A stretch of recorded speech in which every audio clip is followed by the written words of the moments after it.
what if the machine told me something different? And how, the power Yeah. of suggestion and the curiosity about another path is, I think, something that speaks to all of us. So, hi, David. Hi, nice to meet you. Likewise.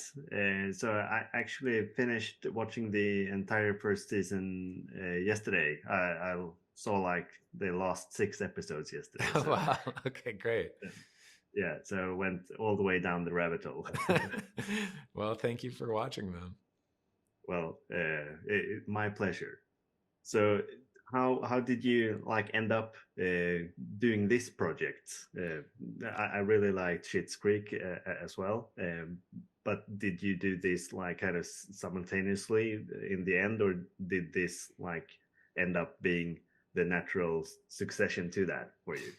I had finished on Schitt's Creek when I started working on this. I wasn't specifically looking for another small town story, but then someone brought me this book and I just fell in love with it. I fell in love with the idea of what is your potential and what would you do if you could be told your potential, and maybe it's not what you thought it would be, or maybe it is what you thought it would be.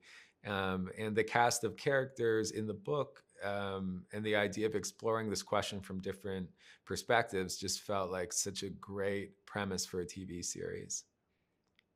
Yeah, I agree, and I kind of feel like it's impossible to watch this without having like those uh, questions about your own life. Like I went through it each episode thinking like, what is my potential?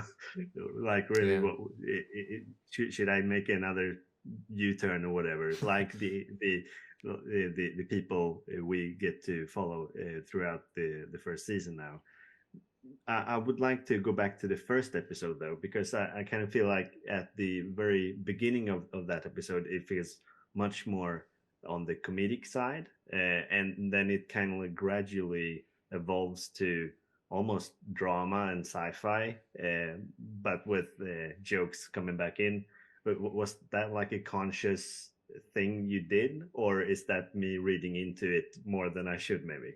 No, I think that's completely valid. I think we saw it kind of like the character of Dusty is starting in this happy, contented place.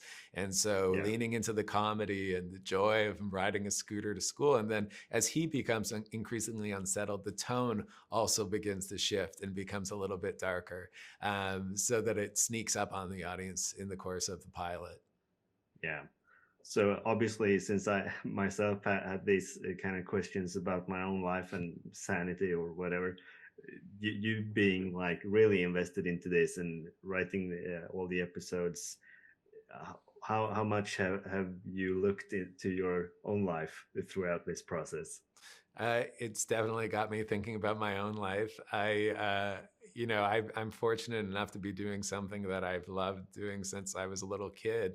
I've always loved writing and making movies with my friends, and now I'm just doing it for a living.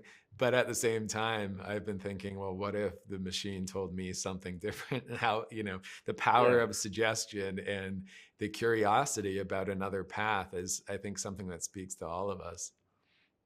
for sure. I haven't read the book, so I don't know if you did this or not. But did you like uh, make up like potentials for the show, or did you take all of those from the book? Because some of them are pretty far off, like gum, for instance. so Yeah, so I think that would be like quite a fun thing to brainstorm. it was really fun. I mean, we used some of the potentials from the book, and then the writers' room, the other writers and I basically spent a whole day just brainstorming all the things you could get on a card. And some of those created characters and smaller characters, bigger characters. But that was a way for all of the writers to bring their own perspectives on this, so that we could look at it from every angle possible. Yeah. So I know we need to wrap now, but with one word, which was your favorite potential that you actually got into to the show? I think Undertaker is pretty hilarious. Yeah, yeah, great. Thanks. Thanks a lot for your time, and best of luck with the premiere. Thank you very much.